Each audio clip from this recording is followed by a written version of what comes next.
समय के साथ विज्ञान ने बहुत तरक्की की।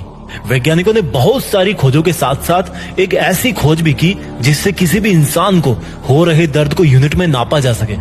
जैसे बुखार को डिग्री फ़ारेनहाइट में नापते हैं, वजन को किलो में नापते हैं, उसी तरह से दर्द को डोल में नापते हैं। वैज्ञानिकों ने बहुत एक्सपेरिमेंट किए, अलग अलग लोगों पर अलग अलग प्रकार से उनको दर्द देकर उससे उत्पन्न होने वाले दर्द को उन्होंने नापना चालू किया। काफी सारे एक्सपेरिमेंट्स के बाद रिसर्च करने वालों ने एक निष्कर्ष निकाला कि एक इंसान मैक्सिमम 45 डोल यूनिट का दर्द सहन कर सकता है।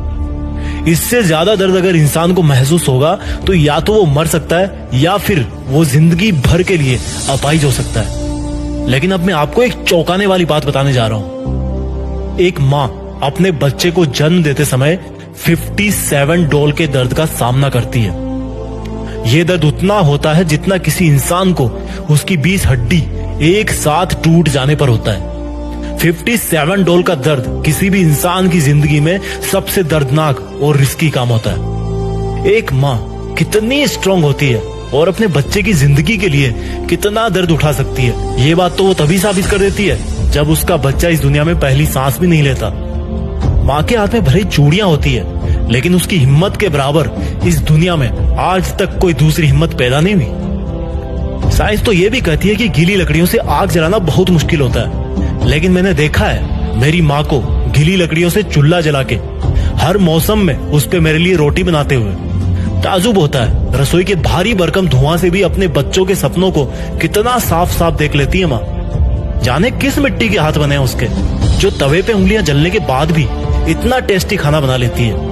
अगर किसी भी इंसान को कभी कोई तकलीफ होती है ना, तो उसकी तकलीफ की वजह से अगर किसी दूसरे इंसान की आंखों में आंसू आते हैं ना, तो उसमें सबसे पहले माँ होती है। अगर सीखना है जिंदगी में कि प्यार कैसे किया जाता है, तो देखना एक बार अपनी माँ की तरफ, फिर इतना तो पक्का होगा कि जिंदगी में तुम किसी और का दिल नहीं तोड़ोगे।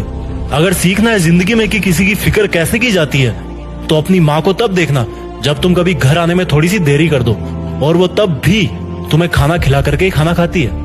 अगर तुम्हें लगता है ना कि मैं डेली डेली एक ही काम करके थक जाता हूँ, बोर हो जाता हूँ, तो यार एक बार देखना अपनी माँ की तरफ, जब वो एक सुपर ह्यूमन की तरह घर में हमेशा सबसे पहले उठती है। एक चीज का तुम अपनी जिंदगी में जरूर सामना करोगे। देखना, जब तुम बहुत बड़े इंसान बन जाओगे तब तुम्हें चाहने वालों की कोई कमी नहीं होगी। उसके साथ साथ तुमसे जलने वाले और नफरत करने वाले भी बहुत होंगे। लेकिन एक माँ वो इंसान है जो तुम्हारे साथ तब भी रहेगी जब तुम हार जाओगे, और वो तुम्हारी फिक्र तब भी करेगी जब तुम बहुत बड़े इंसान बन जाओगे। सुन मेरे दोस्त, छोटी सी लाइन में एक रिक्वेस्ट करना चाहता हूँ। तुम्हारी माँ ने तुम्हारे लिए जो कुर्बानियां दी है ना, उसको चुकाने के लायक तो तुम 1000 जन्मों में भी नहीं बन सकते। बस अपनी माँ का दिल मत तोड़ना यार कभी। उसने रसोई के चकले बैलन से तुम्हें आज सर उठा के अपने पैरों पे चलने के लायक बनाया, तुम्हारी किस्मत लिख दी। अब तुम्हारी बारी है।